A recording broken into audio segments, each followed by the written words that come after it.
Сайн байна агш. Хэдэн асуулт асууж болох уу?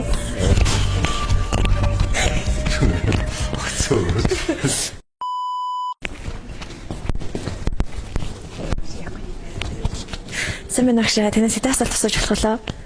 Сайн байна. Та яагаад энэ мэргэжлийг сонгох болсон бэ?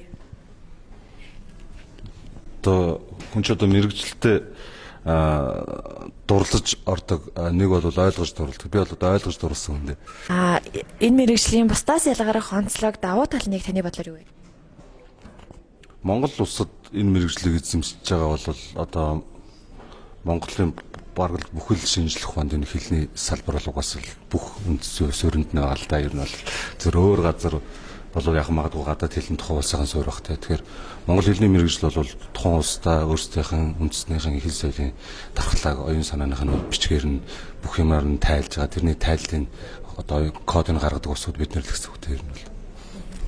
За багш одоо арай өөр юм асууя. Би таныг зураг үзүүлнэ. Та надад энэ зурагтай холбоотойгоор өөрийнхөө одоо тэр үеийн дурсамжуудаа тэгээд бас ярьж өгч болох уу? Загш энэ зураг. За жинчи үл 2005 он баха. Монгол Улсын ардын багш Чам багш гавьяат багш цолоо. Тэгээд гавьяат багшийн цалных нь одоо үеэр л авсан зураг байна л да.